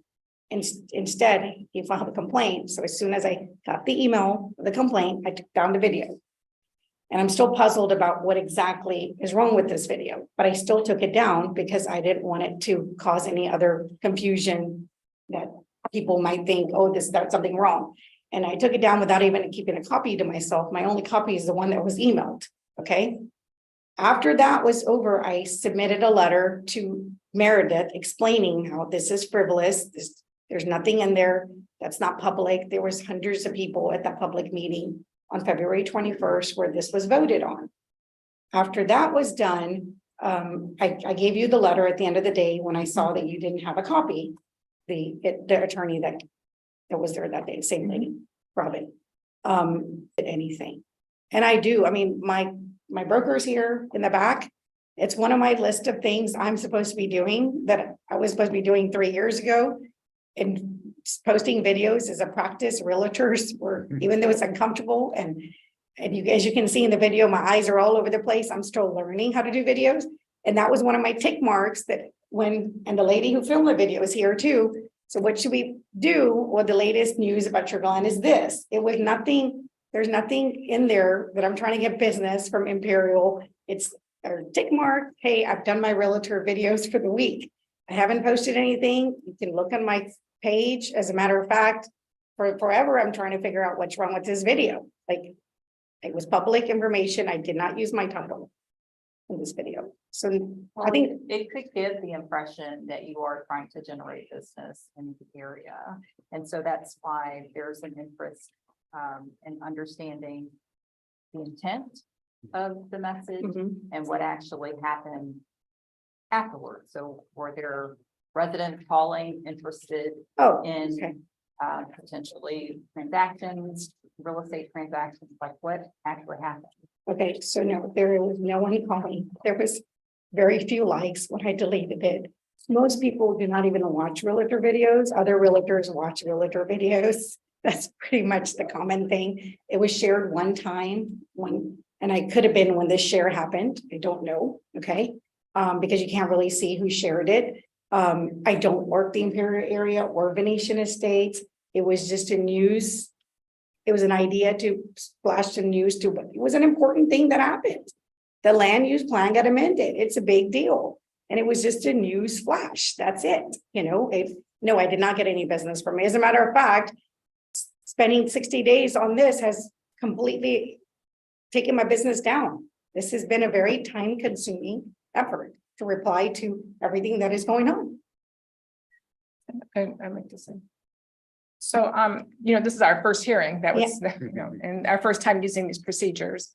And so we did know what the violation was. I just want to clear that for the record, because you've said that it was clear to the committee, to the board, what the violation was that the mayor was bringing to us. And again, the mayor is asking, I don't know if this is a violation. I'm bringing it to the board so that we can look at the facts. And just so everyone knows, we do not talk at all. No, everything that we do is what you saw at that meeting and today. There's no, we're not allowed to even text or call. So there's been everything that you hear us talking about is happening live right here.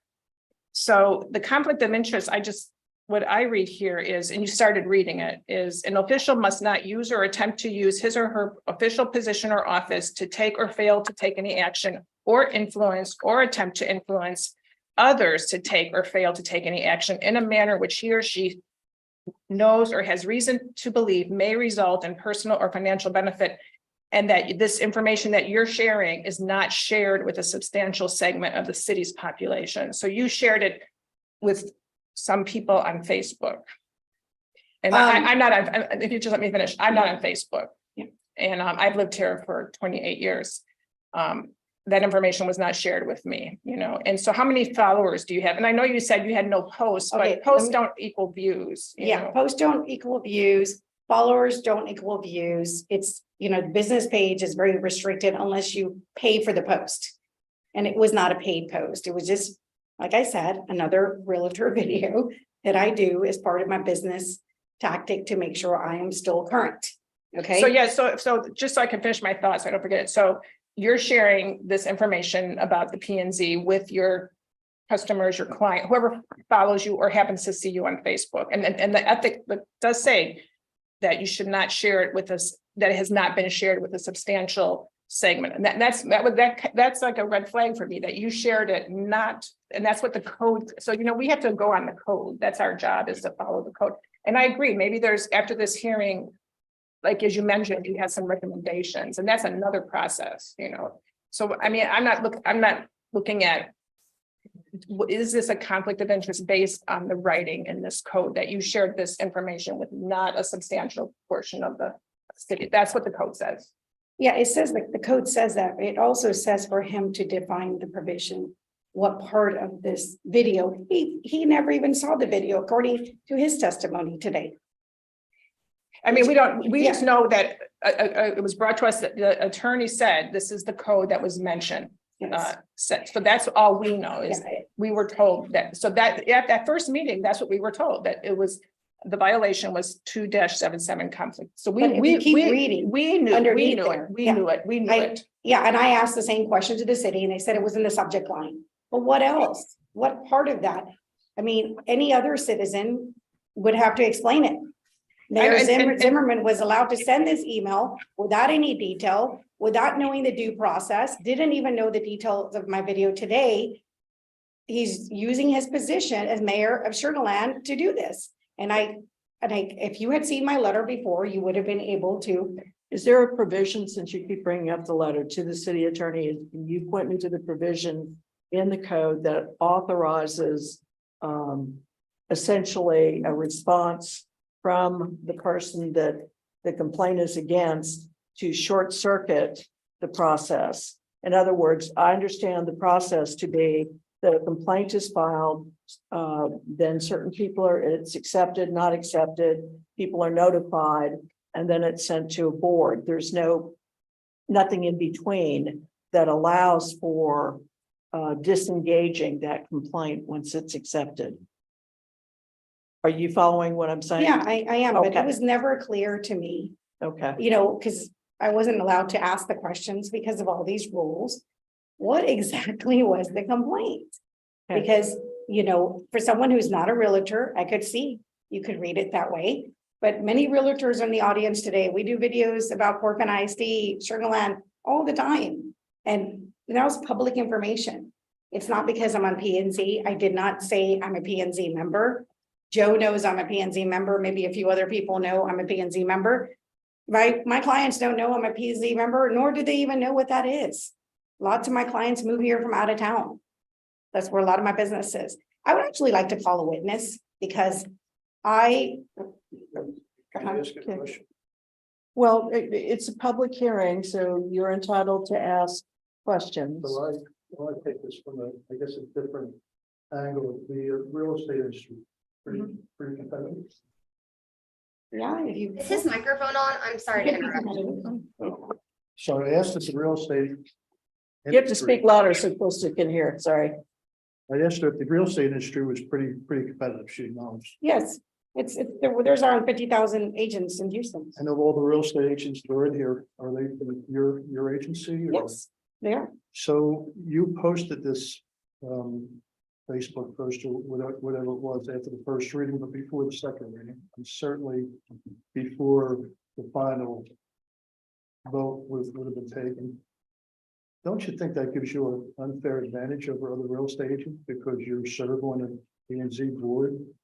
Absolutely not. I've gone to city council meetings way before I was a PNZ member, and I've reported on things before. So there was over 200 people at that meeting. There were 60 comments that were submitted. This thing was public. There was no advantage to me. Had I not gone to the February 21st meeting. I'm talking about the meeting, I'm just talking about your position as a commissioner. No, I went to the city council meeting, which was on February 21st. I stayed the entire time from beginning to end. So can you, I'm also a resident, a homeowner of Sugar Land. And that is why I went. can you see that maybe the competitor would look at this and say, she's got unfair advantage? Are you a competitor? Because I can bring my competitors up here right now and answer that question for you. I'm just saying, no, if anybody as a resident wants to get involved and know about what's happening in their city and their school district, they come to the meetings. There were other realtors there. Question was, if competition looks at you and you're serving on the planning and zoning commission, and you post. That's after the first reading, before the second reading, before the final plan. Don't you? So, no, see, I disagree with you. This was completely unusual. There was a conceptual plan. It was voted on. Mark was given the authority to say, move forward. The first consideration was the vote. Did you go to the second meeting? There was no vote. First consideration was the vote. And I think you brought this up in last time's meeting, and you were very involved in this process also. And you were at all of the meetings. You could have, any realtor could have posted this post. They could, and many realtors do that. You post something and somebody will copy exactly what you just posted. But what does that have to do with planning and zoning? I have a First Amendment right to have an opinion, whether I'm planning and zoning or not. And I'm on the commission, but this was public opinion. This was a public vote. This was not a secret vote. So, you keep talking about how do other realtors feel. We're talking about Joe Zimmerman's complaint. We're not talking about other realtors' feelings here. The ethical nature of this complaint. So we're not talking about Joe Zimmerman here necessarily. We're talking about the nature of this. So I have a question about the Facebook post, and I haven't looked, so I don't know. The Facebook page, was it a personal page or a business page? So, like I said, it was on the business page, there's not that many followers, nor does it get, Facebook has rules, like you have to actually pay for it for other people to notice it.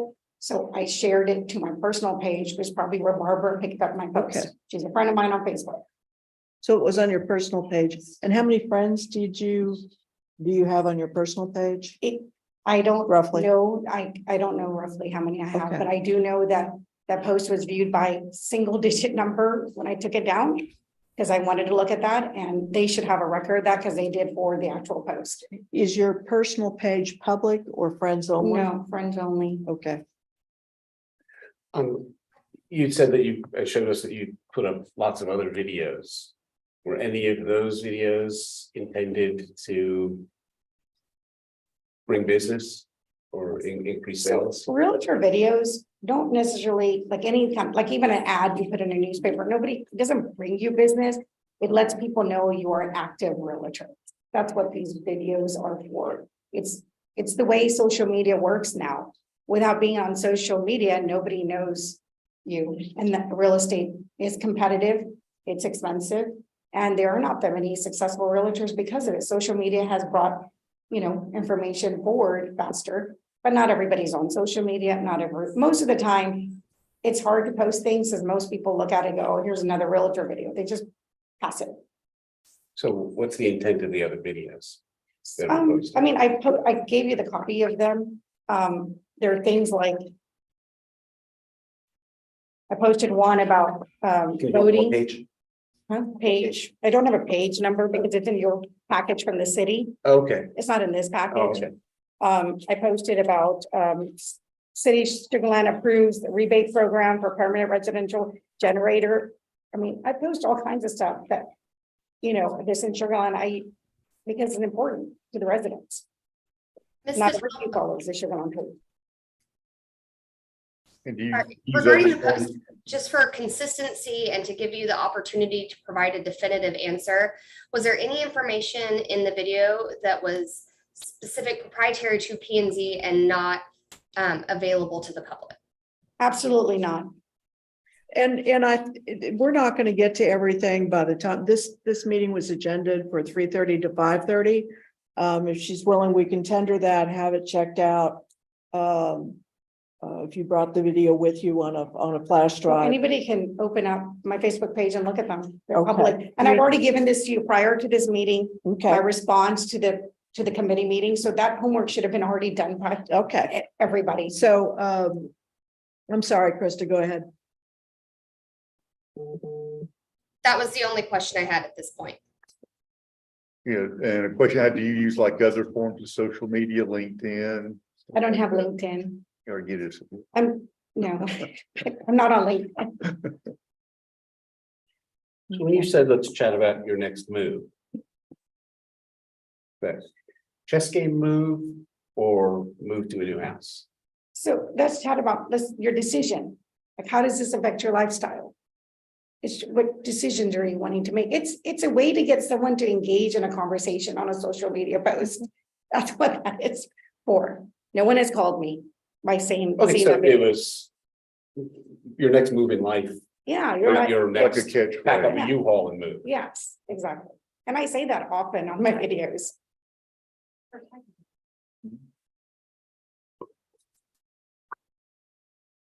But you can see why that could raise question then about If, the yes, intent. yeah, if you're not a realtor, yes. If you, that's not how, Well, if it's not a consistent thing, Yeah. like you say that on a lot of videos. I say let's chat over chai all the time. Several times in my posts. That's my thing. And that's why I say chat over chai. Lots of my clients are mostly Indians. I mean, but with reference to your next move. Oh, yes. When you took it down, was that acknowledging to yourself that it may have been an incorrect move? Was it to pull any evidence? Was it to, I don't want any more storm created by the post? What was your motivation for taking it down? A reaction most people would have, you got an email that complains about a video. I immediately took it down as a courtesy. Okay, now Joe said we're friends, right? We are friends. You could have easily picked up the phone and said something at this video. I don't like this video. Can you please take it down?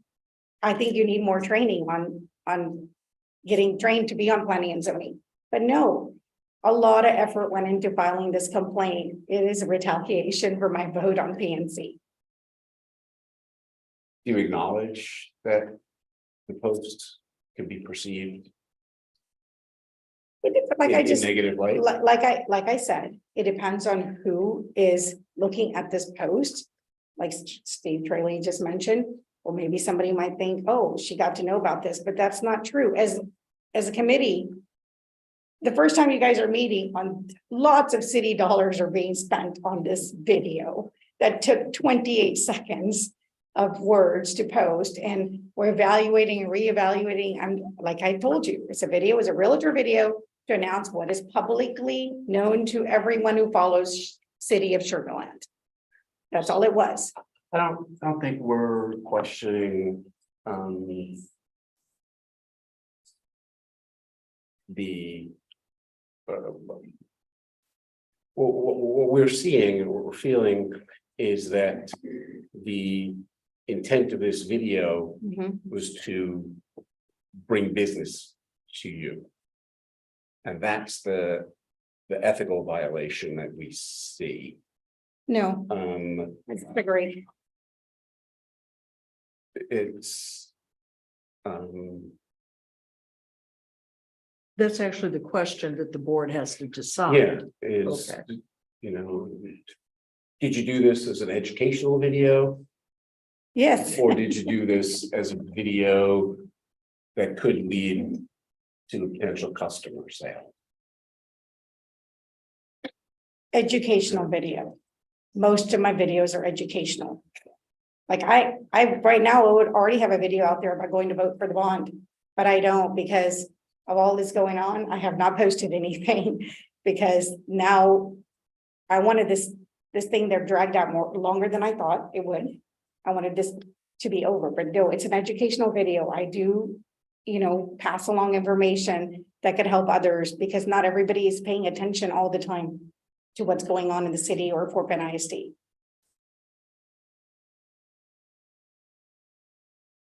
I mean, I see, because I did hear all those questions that day. I was sitting in the audience. I see what you're getting at, but it is an educational video. It's a realtor video. There's lots of realtor videos that educate the public on what's happening with Fort Bend ISD, City of Sugar Land, HOA. That is what realtors do. That is their job. And that keeps us relevant in we have to do that to keep relevant for our buyers and our sellers, what's happening in our city. And it is all educated, and that's why I read the video several times. There's nothing in the video that's gonna get me business that day, the day after that. I am a successful realtor on my own because my long-standing days in Sugar Land. And I'm only in Telfair and Riverstone primarily. Those are my areas. It doesn't appear at all that you gave out information that was exclusive or private, should be disclosed. No. Everything you said was available to people who wanted to see it. I still go back to the feeling of the video, whether expressly stated or not, was come talk to me, your real estate prices may drop. Okay, so Is that the message that you were sending? no, absolutely Okay. not. Apartments come, apartments don't come. Sugar Land is doing very well. It has nothing to do with apartments. So Say we it call has- for final comment in Yeah. lieu of time Right. for our meeting. We can adjourn. So we're supposed to go to 5:30. We can have another We'll have to reconvene. You'll have to reconvene. reconvene. It'll be here. In the next. And I understand that you're not available for the remainder of this month. Are you available the first? Why are we dragging this out? For what? It was I mean, scheduled from three Within thirty. the appropriate time wasn't scheduled. Like seriously, you've taken up 2 months of my life. We didn't bring this charge. I know, Okay, but I'm just so saying, you could continue this meeting, you can, why was it scheduled for 2 hours? It should have been scheduled longer. We didn't. some schedule it. people have jobs, some people work, some people have families. Why don't we take a vote to see who can stay? I cannot stay. We'll start with, I Okay, cannot so stay. that's- I have a client who is actually I need to get with before 6 o'clock. So the meeting was agended from 3:30 to 5:30. And so we can't simply override what was posted. So I apologize that it's taking longer than anticipated.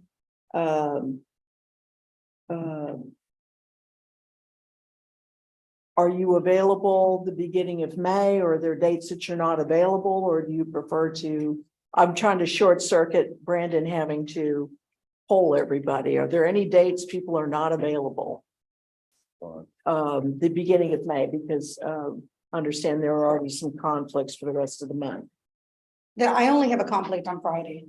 Okay, I thought that there was also a conflict at the end of the month.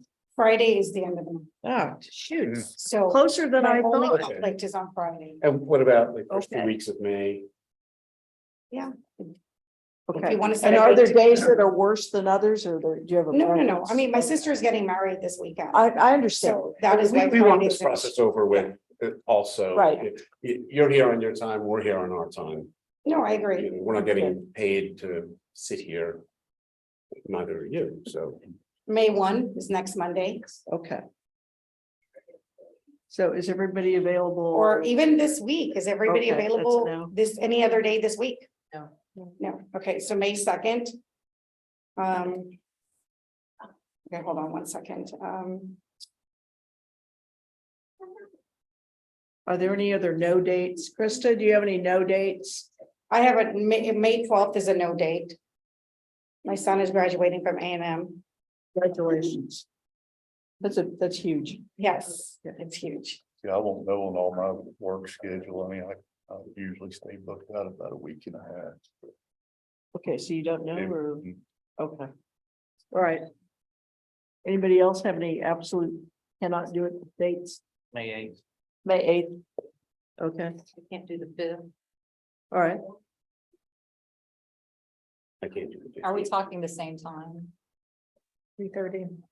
3:30? Is the time okay? 3:30 is preferred. Okay.